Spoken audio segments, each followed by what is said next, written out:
Assalamualaikum warahmatullahi wabarakatuh. Selamat pagi semuanya. Apa kabar semuanya?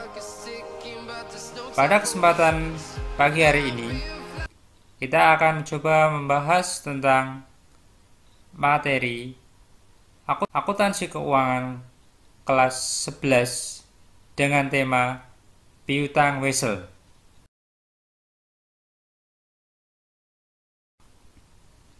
Materi yang akan dibahas pada kesempatan kali ini yaitu yang pertama, pengertian, karakteristik, dan jenis piutang wesel.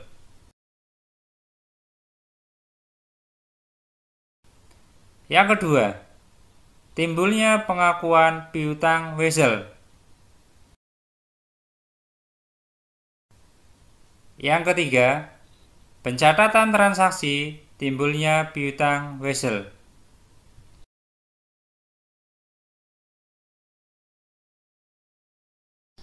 Kompetensi dasar pada pertemuan ini adalah kompetensi dasar pengetahuan menganalisis piutang wesel.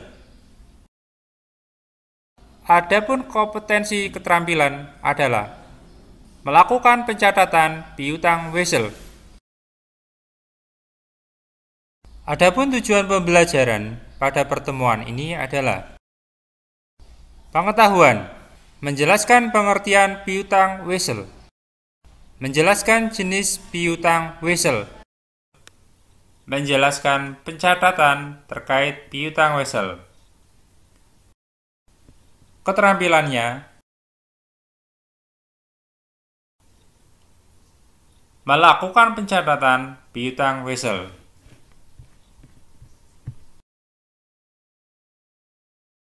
Oke, sebelum kita lanjut pada pembahasan video kali ini, untuk mendukung channel ini supaya tetap ada dan dapat berkembang dengan baik, jangan lupa untuk menekan tombol like, subscribe, dan komen. Menekan tombol lonceng notifikasinya supaya informasi atau update terbaru dari channel ini bisa Anda dapatkan. Dan juga share video ini jika kalian anggap video ini bermanfaat. Terima kasih. Piutang wesel merupakan tagihan atau piutang yang dinyatakan secara tertulis dalam bentuk surat perintah membayar atau wesel atau dalam bentuk surat kesanggupan membayar atau promes. Adapun karakteristik dari piutang wesel yaitu 1. Surat tersebut ditandatangani oleh orang atau perusahaan yang membuat janji. 2. Pihak yang berhak menerima uang dari wesel tagih disebut penerima pembayaran atau PAI. Dan pihak yang membuat janji disebut pembuat janji atau maker. 3. Nilai nominal atau face amount merupakan jumlah saat disepakati di awal. Tanggal penerbitan atau issuance date merupakan tanggal saat wesel diterbitkan. 4. Tanggal jatuh tempo atau due date atau maturity date merupakan tanggal saat wesel harus dibayar. 5. Periode wesel tagih merupakan tanggal penerbitan dan tanggal jatuh tempo. 6. Tingkat bunga atau interest rate merupakan tingkat bunga yang harus dibayar atas nilai nominal pada perjanjian wesel tagih. Klasifikasi atau pengelompokan jenis wesel. Berdasarkan jangka waktunya, wesel dibedakan menjadi dua, yaitu wesel jangka pendek dan wesel jangka panjang.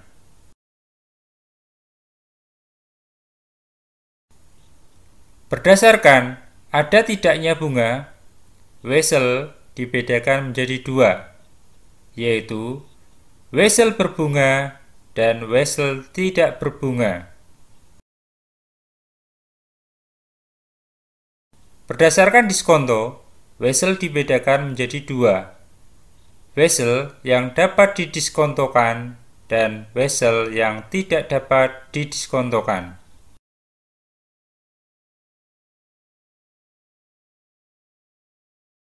Munculnya atau timbulnya transaksi piutang wesel disebabkan oleh tiga hal. Yang pertama adalah penjualan secara kredit. Yang kedua disebabkan karena pemberian pinjaman.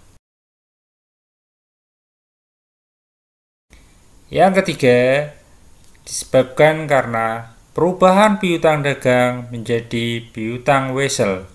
Kapan piutang wesel itu jatuh tempo?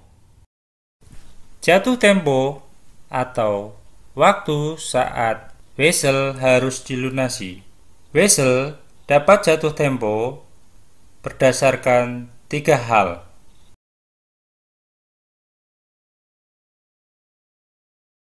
Yang pertama yaitu kesepakatan bersama, yaitu kesepakatan antara pembuat janji atau debitur dengan penerima pembayaran atau maker atau penjual.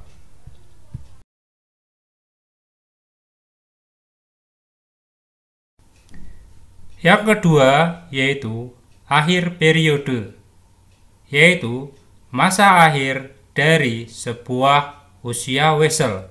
Misalkan, wesel berjangka waktu 90 hari. Maka, pada hari setelah 90 hari, yaitu akhir periode.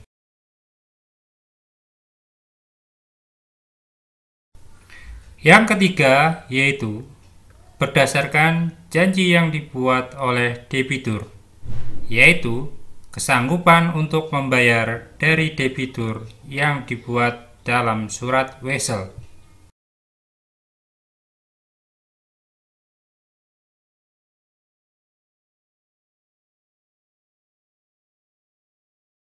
Tanggal 5 Juli 2018, PT Nestle menjual barang dagangan seharga 90 juta rupiah kepada UD Amanah.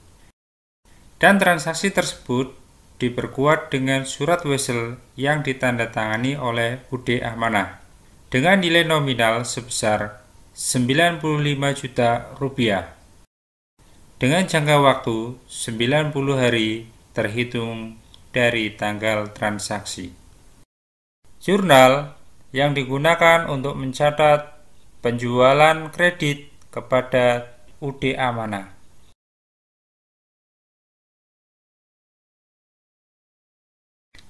Piutang wesel debit 95 juta rupiah. Penjualan kredit 95 juta rupiah.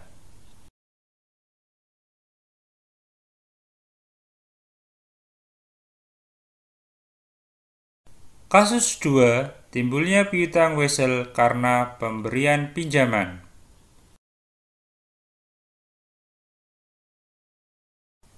Tanggal 1 Juni 2018, PT Bank Mandiri memberikan pinjaman uang sebesar 200 juta rupiah kepada UD Adil. Apabila pada hari yang sama UD Adil menandatangani promes dengan jangka waktu 90 hari berbunga 15%. Buatlah jurnal yang dilakukan oleh PT Bank Mandiri.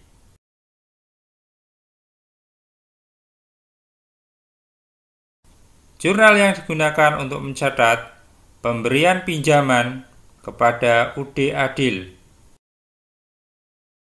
Piutang wesel debit 200 juta rupiah. Kas kredit 200 juta rupiah.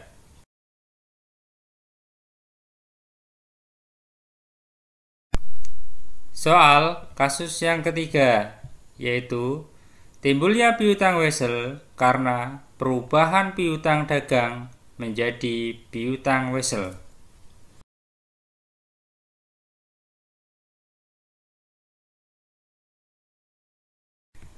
Tanggal 1 Juli 2018, PT Unilever menjual barang dagangan secara kredit seharga 250 juta kepada UD Barokah dengan syarat 2/10/N30.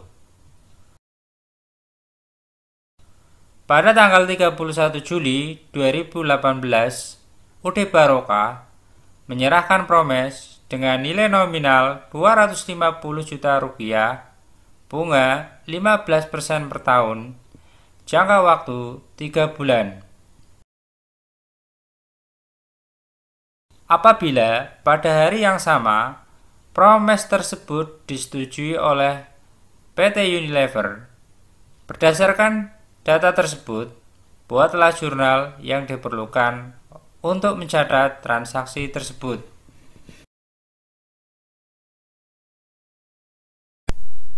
Jurnal yang digunakan untuk mencatat transaksi tersebut yaitu tanggal 1 Juli 2018.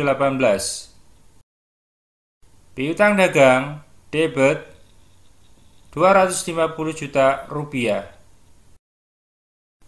Penjualan kredit 250 juta rupiah. Jurnal yang digunakan untuk mencatat penjualan kredit kepada UD Barokah. Tanggal 31 Juli 2018. Piutang wesel debit 250 juta rupiah. Piutang dagang kredit 250 juta rupiah. Jurnal untuk mencatat perubahan piutang dagang menjadi piutang wesel. Sekian penjelasan dari saya. Jangan lupa untuk subscribe karena subscribe itu gratis. Dan jangan lupa untuk tekan tombol lonceng notifikasinya. Terima kasih telah menyaksikan video pembelajaran ini sampai selesai. Sampai bertemu pada episode selanjutnya.